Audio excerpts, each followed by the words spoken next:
സാധിക്കും എന്നുള്ള കാര്യത്തിൽ ഒരു തർക്കവുമില്ല.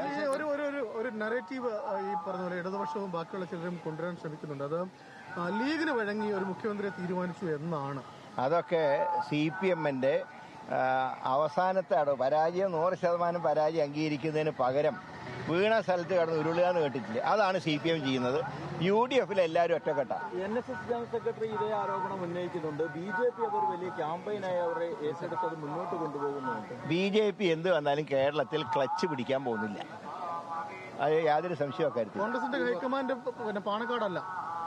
അതൊക്കെ പറയുന്ന ആളുകൾ പാണക്കാട് തലയിൽ മുണ്ടിട്ട് പോയ വിദ്വാന്മാരാണ് ഇപ്പോൾ ഞങ്ങളെ കുറ്റം പറയാൻ നിൽക്കും. ഞങ്ങളൊക്കെ പരസ്യമായിട്ട് തന്നെയാണ് പോവാം. രമേശ് ചെന്നിത്തലയെ വിവരങ്ങൾ അറിയിക്കുന്നതിൽ എന്തെങ്കിലും വീഴ്ച പറ്റിയിട്ടുണ്ടോ?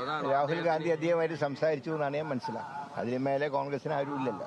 ഖാർഗെജിയും സംസാരിച്ചു, രാഹുൽ ഗാന്ധി സംസാരിച്ചു. തീർച്ചയായിട്ടും അദ്ദേഹത്തിനെ പോലെ ഒരാൾ ക്യാബിനറ്റിൽ ആവശ്യമാണ്.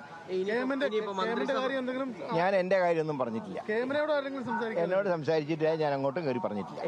ഇനിയിപ്പോ മന്ത്രിമാരെ തെരഞ്ഞെടുക്കുന്ന അല്ലെങ്കിൽ അത് കൃത്യമായ ചർച്ചകളൊക്കെ നടക്കുകയാണ്. അപ്പൊ ആ സമയത്തും ഇത്തരത്തിലുള്ള തർക്കങ്ങൾ ഉണ്ടാവാൻ സാധ്യതയുണ്ടോ? കോൺഗ്രസ് ഒരു ജനാധിപത്യ പാർട്ടിയാണ്.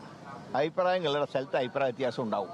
പക്ഷെ ഹൈക്കമാൻഡ് ഫൈനലായിട്ട് ഒരു വാക്ക് പറഞ്ഞാൽ അതിൽ മേലെ ഒന്നുമില്ല.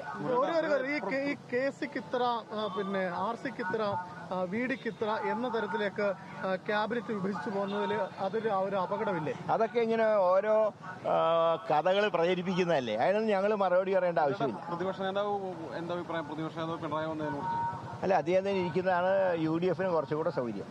മുഖ്യമന്ത്രി ആയിരുന്നപ്പോൾ 102 കിട്ടി. ഇനി അദ്ദേഹം പ്രതിപക്ഷ നേതാവായി ഇവിടെ ഇരുന്നാൽ മിക്കവാറും അസംബ്ലി തൂത്തുമായിരുന്ന അവസ്ഥയിൽ ഞങ്ങളെത്തും. പക്ഷേ ശക്തമായിട്ട് പ്രതിപക്ഷം വേണമെന്നാണ് ഞങ്ങൾ എപ്പോഴും ആഗ്രഹിക്കുന്നത്. ശരി, ഗുരുവായൂർ ക്ഷേത്ര സന്ദർശനം നടത്തിയ ശേഷം K. മുരളീധരൻ മാധ്യമങ്ങളോട് സംസാരിക്കുകയായിരുന്നു. വളരെ പ്രധാനപ്പെട്ട ഒരു വാർത്തയിലേക്ക്.